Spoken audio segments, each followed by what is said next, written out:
Singapore's made it quite clear it wants to be a leader in electric mobility, but the fight against climate change can't be done on its own. It's going to have to work with other nations. Slightly different show for you today. We're here at Eden Hall to talk with the British High Commissioner about their new EV. My name's Paul Welsford. This is Evolve Mobility.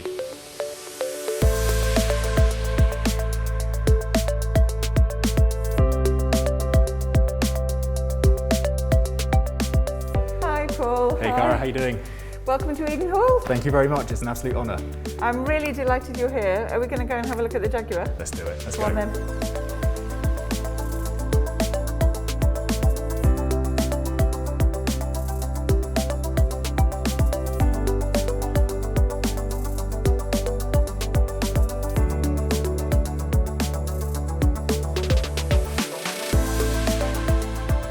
Okay, so Cara, when did the High Commission actually get the I-PACE?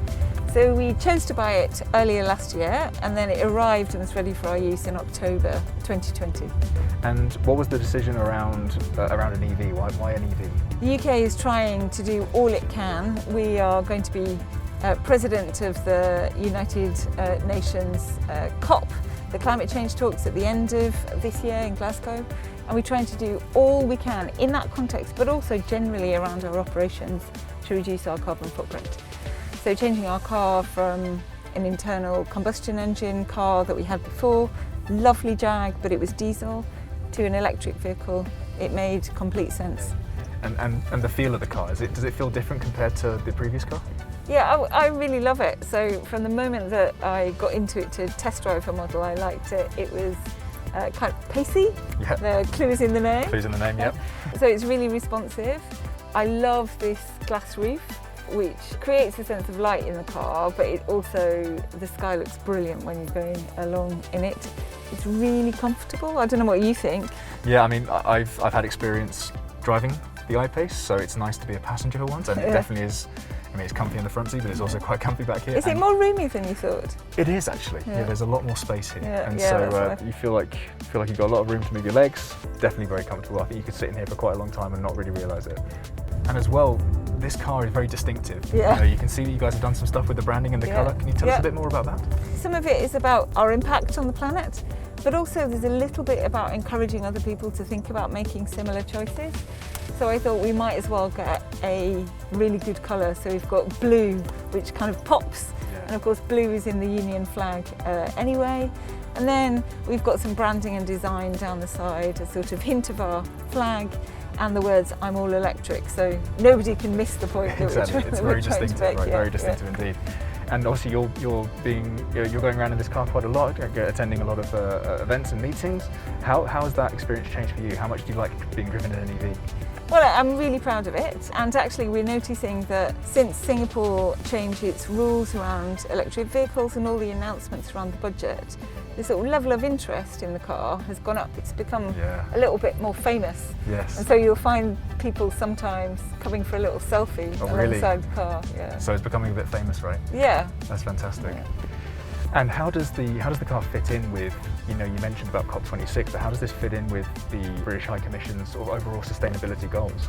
So we try to look at our carbon footprint right across the board. So that is how we use our energy, it's the extent to which we don't have any avoidable single-use plastics either at the residence or at the British High Commission.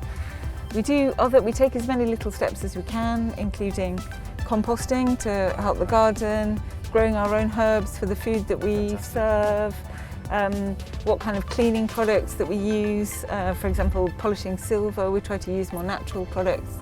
So it fits in really squarely with a broader sustainability strategy. Fantastic. So yeah, it's all part of this bigger picture of being a bit more sustainable. That's fantastic, really great.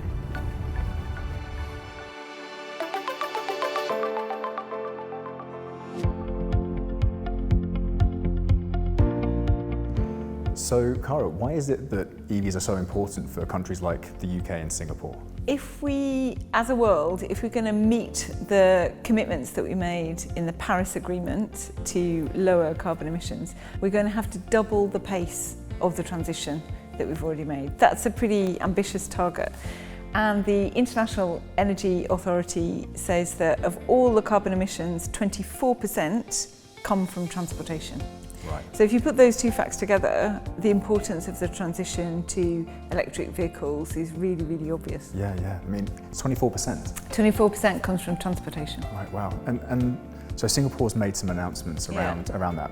What are your thoughts around that? Oh, it was really fantastic to see. So in Singapore's 2030 Green Plan, you could see there was a lot that the government was thinking about doing and committing to doing that was going to change the context in which people could start to choose electric vehicles. Some of it was about fiscal incentives to make it more affordable to buy an electric car. Some of it was about building people's confidence that it was going to be a good thing to buy, so putting in all the charging infrastructure to make sure that nobody ever ran out of fuel, if you like. So that was really great to see, and a really clear target by which internal combustion engines we won't be able to buy them in Singapore. It was a really good statement and a good forward plan. And so how do these announcements from Singapore, how do they compare with the UK? Well, clearly we're doing really similar things. So in the last UK budget, we announced an additional £2.4 billion for decarbonisation of transport, and we're doing things like putting in more charging infrastructure, exactly the same as Singapore. We had a target of phasing out sales of internal combustion engines by 2040, and we've brought that forward 10 years actually to 2030. So that's quite near term. So we really need to incentivise people, make sure people have the confidence to be able to adopt electric as soon as possible. And that phase out by 2030, what does that mean? That's banning of the sales? What does that mean? It'll be no new sales of internal combustion petrol or diesel engines by 2030. You just won't be able to buy one in the UK. That's yeah. Very good. Yeah. Very good indeed. Yeah, it's a good job. There's some really great cars out there you can choose. And so I understand as well that the UK is hosting COP26 as well. Can you tell me a bit more about that? So it's a really big responsibility, and it was one that we were sort of happy to take on, even knowing how hard it's going to be.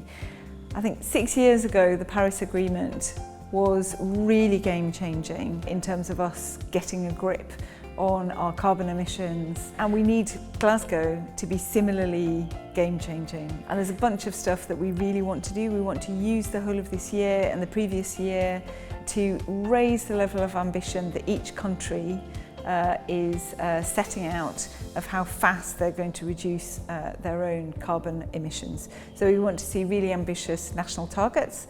We want to see more and more countries setting a specific date for when they're going to get to net zero.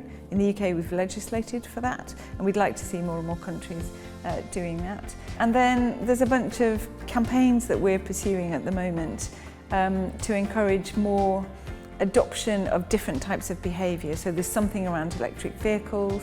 We're doing a really major push, and Singapore is going to be very important in unleashing green finance to make sure that all of the investments can be of green type rather than brown type. So there's a huge amount for us to do, and it's a really important moment.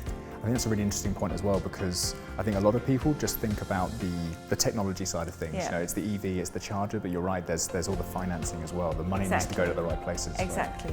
And people need to stop financing things that are bad for our environment and start financing things that are good for our environment.